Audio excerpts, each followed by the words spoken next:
बहुत स्वागत है। आज की ये प्रेस वार्ता हम लोग मुख्यतः दो भागों में इसको बांटेंगे। सबसे पहले तो किस तरीके से लेवल प्लेइंग फील्ड भाजपा की सरकार ने नहीं रहने दिया अपने ऑपोजिशन पॉलिटिकल पार्टी से और कैसे बीजेपी को फेवर किया जा रहा है और इनकम टैक्स की उन्हीं धाराओं का इस्तेमाल करके कांग्रेस को पिनलाइज किया जा रहा है और बीजेपी की तरफ आंख बंद किया जा रहा है। सबसे पहले तो इस बात को की जानकारी हम आपके सामने रखेंगे। दूसरा भाग हमारी प्रेस कॉन्फ्रेंस के अंदर होगा कि किस प्रकार से कांग्रेस पार्टी को प्रिंसिपल ऑपोजिशन पार्टी को तंग करके कांग्रेस पार्टी को आर्थिक तौर के ऊपर कांग्रेस पार्टी को एकदम से भंगुर करा जा रहा है, अपमान किया जा रहा है आर्थिक तौर के ऊपर। ये हमारी दूसरी प्रेस कॉन्फ्रेंस का दूसरा भाग होगा। सबसे पहले साथियों मैं आपको बताना चाहूंगा, ये मेरे हाथ में रिप्रेजेंटेशन ऑफ पीपल्स एक्ट है और रिप्रेजेंटेशन ऑफ पीपल्स एक्ट में सेक्शन 29C ये हर पॉलिटिकल पार्टी के ट्रेजरर को बताता है कि हर पॉलिटिकल पार्टी को किस फॉर्मेट के अंदर जो डोनेशंस उसको आई हैं वो डोनेशंस को इलेक्शन कमीशन को और इनकम टैक्स को देना होगा, सेक्शन 29C। और जो एग्जेम्पशन मिलती है इसका सेक्शन 29C का सबसेक्शन 4 ये कहता है कि where the treasurer of any political party or any other person authorized by the political party in this behalf fails to submit a report under subsection 3, then notwithstanding anything contained in the Income Tax Act, such political party shall not be entitled to any tax relief under this act. तो कोई भी exemption लेने के लिए ये जो prescribe format इसके अंदर है उस प्रिस्क्राइब फॉर्मेट में अगर कोई भी वायलेशन होती है जो ट्रेजरर अगर उसको करता है तो उसको एग्जेम्पशन उसकी विड्रॉ हो जाती है। और इसके अंदर जो सेक्शन 29C के अंदर जो परफॉर्मा है, ये परफॉर्मा फॉर्म नंबर 24A है। ये दोनों की दोनों चीजें 29C और परफॉर्मा जो फॉर्म 24A है ये हमने बैकग्राउंड नोट सर्कुलेट किया आप लोगों के फोन में अभी तक के आ गया होगा, उसमें दोनों की दोनों चीजें हैं। तो आप लोग अगर इस पे भी ध्यान देंगे तो वो आपको मिल जाएगा, उसमें कोई आपको चिंता करने की बात नहीं। इसके अंदर जो मुख्य बहुत बेसिक चीजें मांगी गई हैं कि कोई पॉलिटिकल पार्टी बताए कि किससे उसको डोनेशन, नाम बताए कि किसने उसको डोनेशन दिया और उसका एड्रेस बताए कि किसने उसका डोनेशन दिया और अमाउंट बताए कितना डोनेशन दिया और ये बताए कि चेक में दिया, आरटीजीएस में दिया और 20,000 से ऊपर जिन लोगों ने डोनेशन दिया है उसका इसमें जिक्र करना होता है।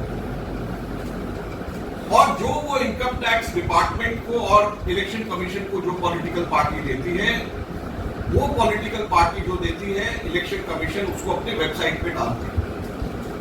हम लोगों ने पिछले 2 साल में इलेक्शन कमीशन ने जो वेबसाइट में डाला और जो 2017-18 जिसके आधार पे हमारे 135 करोड़ रुपए बैंक अकाउंट से छीन करके ले गए, हमने वो दोनों सिर्फ एनालिसिस करी। तो ये इस प्रकार से जो ये फॉर्म है, ये फॉर्म आपको इलेक्शन कमीशन की वेबसाइट पे हर पॉलिटिकल पार्टी का मिलेगा, हर पॉलिटिकल पार्टी। और जो हमारे सिर्फ 14 लाख की वायलेशन के ऊपर 135 करोड़ रुपए 2017-18 के अंदर बीजेपी के इनकम टैक्स डिपार्टमेंट ने हमारे से छीने, में बताना चाहता हूं कि 2017-18 के अंदर बीजेपी ने 1297 लोगों के डोनेशन जिन्होंने दिए उनका कोई एड्रेस, उनका कोई पता नहीं दिया, सिर्फ नाम लिखा और छोड़ दिया, उसका कोई पता नहीं दिया। पता इसके अंदर नाम और पता दोनों देना और कुल कितनी राशि, 42 करोड़ रुपए की राशि, 42 करोड़ के लोग की राशि के बारे में कोई अता पता नहीं है कि वो आदमी जो है कहां रहता है, क्या पाकिस्तान में रहता है, क्या किस जगह पे हमारे देश में रहता है, उसका एड्रेस क्या है। और ये क्लियर वायलेशन, इनकम टैक्स ने ये 42 करोड़ की वायलेशन पे वहां पे पट्टी लगा दी और मात्र 14 लाख रुपए के हमारे केवल 23 लोगों ने, जो भी हमारे मेंबर ऑफ पार्लियामेंट थे, हमारे एमएलए थे, केवल 23 लोगों ने जो पैसे हमारे कैश में डिपॉजिट कराए, बाद में हमने उनके नाम, सब पैन नंबर सब उनका बताया, उसके बेसिस के ऊपर हमारे 135 करोड़ छीन करके ले गए। लेकिन जो 42 करोड़ रुपए, 42 करोड़ रुपीज जो बीजेपी ने, जिसका पता भी नहीं बताया, उनके बारे में एकदम चुप बैठे हुए कुछ भी नहीं किया।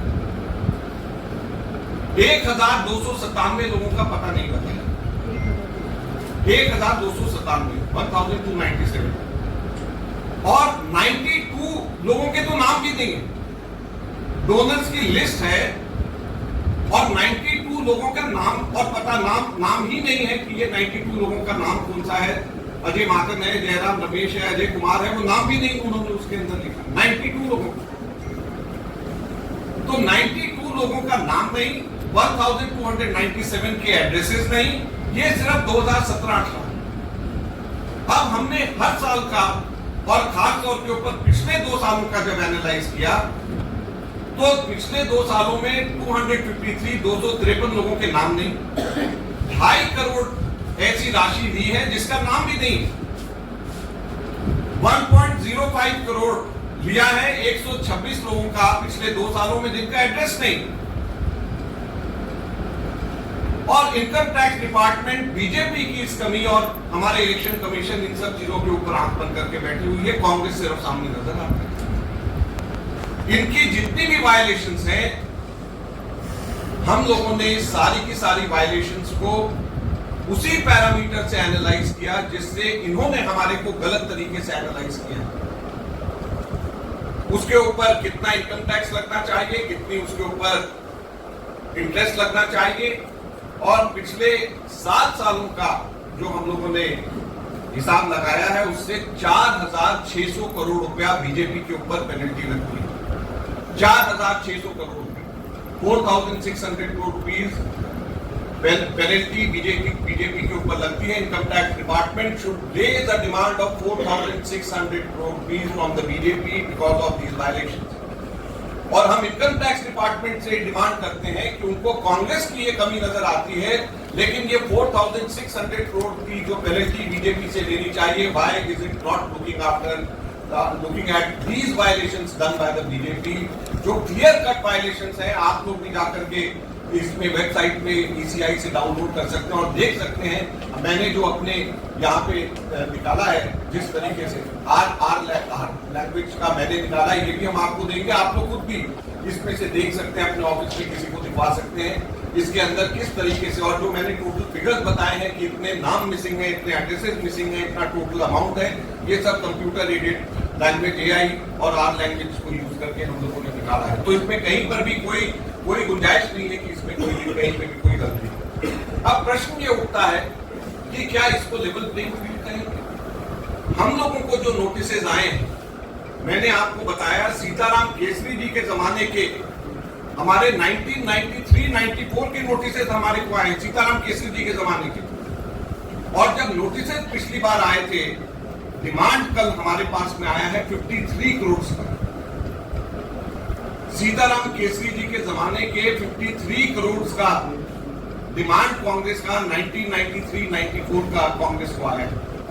और टोटल पिछले इसी तरीके से उन लोगों ने 5 सालों का दिया है, 3 सालों का और वो बना रहे हैं। टोटल 1823 करोड़ की डिमांड कांग्रेस पार्टी से करी गई है। 1823 करोड़ का डिमांड इनकम टैक्स ने कांग्रेस पार्टी से किया है। तो आप ये सोचिए कि एक तरफ बीजेपी की जो वायलेशंस है उसको आंख बंद कर रहे हैं, और हमारे हिसाब से वो अगर वायलेशंस वही बात बीजेपी पे लगाया जाए तो 4,600 करोड़ का बनता है। और कांग्रेस को गलत तरीके से फंसा करके, कांग्रेस को गलत तरीके से सीताराम केसरी जी के जमाने के एक चीज टाइम बाद होती है, और ये 1993-94 की डिमांड 53.9 करोड़ मिला करके 1823 करोड़ का इन्होंने जो लगाया है, ये कहां की लेवल प्लेइंग फील्ड है और कहां का ये डेमोक्रेसी हमारे देश के अंदर हमारी बच गई है। हमारे यहाँ पर जो डिमांड रेज करी गई है वो इस बेसिस पे करी गई है कि 5 साल पहले कुछ डायरीज जो हैं चलानी डायरीज के नाम से रिकवर हुई थी। उन डायरीज के अंदर कुछ एंट्रीज हैं जिसके बेसिस के ऊपर कांग्रेस पार्टी के साथ के ऊपर ये सारी डिमांड रेज करी गई। अब हम सिंपली ये पूछना चाहते हैं, बड़ी सिंपल सी चीज पूछना चाहते हैं कि चिलानी डायरी के बेसिस के ऊपर इनकम टैक्स डिपार्टमेंट जाग जाता है, लेकिन जैन डायरी में जिसमें अडवाणी जी और उस वक्त अडवाणी जी बीजेपी के नंबर 1 नेता हुआ करते थे, उसके बेसिस पे बीजेपी के ऊपर क्यों नहीं टैक्स मांगा जाता है, इनकम टैक्स? येडुरप्पा डायरी के बेसिस के ऊपर, डीके शिवकुमार की डायरी के बेसिस के ऊपर टैक्स मांगा जा सकता है कांग्रेस से, लेकिन येडुरप्पा डायरी के ऊपर जो बीजेपी के लीडर्स को जो पैसे दिए गए हैं उसके ऊपर इनकम टैक्स आंख बंद कर लेता है। बंगारू लक्ष्मण कन्विक्टेड हुए, पैसे लेते हुए बीजेपी के अध्यक्ष देखे गए, उसके ऊपर कभी भी इनकम टैक्स डिपार्टमेंट नहीं जाती है। जब वो पीछे के केसेस खोल रही है तो बंगारू लक्ष्मण के टाइम के ऊपर क्यों नहीं खोले गए? येडुरप्पा डायरीज के ऊपर क्यों नहीं खोले गए? क्यों केवल और केवल कांग्रेस पार्टी के समय के ऊपर उनको ये डायरीज ध्यान में आ रही है? सहारा बिरला डायरी उनको ध्यान नहीं आ रही जिसमें मोदी जी के खुद का नाम, जैन डायरी जिसमें अडवाणी जी का खुद का नाम, उसको नजरअंदाज, येडुरप्पा डायरी जिसके अंदर तमाम बीजेपी के नेताओं को पैसे दिए हुए हैं उसको नजरअंदाज। तो केवल और केवल कांग्रेस पार्टी को तंग करने के लिए, कांग्रेस पार्टी के ऊपर इस बात को उठाने के लिए क्यों ये किया जा रहा है? तीसरा जो सबसे मुख्य प्रश्न इस बात पे हम लोग उठाना चाहते हैं, टाइमिंग पे। ये 2019 के अंदर ये डायरी निकली, आज जाकर के इलेक्शन के टाइम पे इलेक्शन नोटिफाई हो गया, आज जाकर के इन लोगों को डिमांड रेज करना याद आ रहा है। पहली बार अब जाकर के कल शाम को इन्होंने डिमांड रेज किया जब इलेक्शन नोटिफाई हो गया है। क्यों? क्या इससे पहले 5 साल कभी भी ये लोग डिमांड रेज नहीं कर सकते थे? अब क्यों डिमांड रेज कर रहे हैं? तो ये सारी की सारी बातें बड़ी स्पष्ट ये बताती हैं कि कैसे इनकम टैक्स आंख बंद करके एक तरफा बीजेपी की कमियां उनको नजर नहीं आ रही, उनके 4600 की पेनल्टी उनकी नजर नहीं आ रही जो एकदम साफ स्पष्ट नजर आता है। उनके वायलेशन 14 लाख की वायलेशन के ऊपर 135 करोड़ रुपया हमारे से ले लिया। हमारे 23 लोगों ने, हमारे जो है एमपी और एमएलए ने जमा कराए, कैश जमा कराए, उसके ऊपर हमारे 135 करोड़ रुपए लगा दिया। उनके 1290 से भी ज्यादा लोगों ने, उनके पता नहीं, उनका नाम नहीं, उसके ऊपर उनको कोई कहीं पे भी नजर नहीं आता।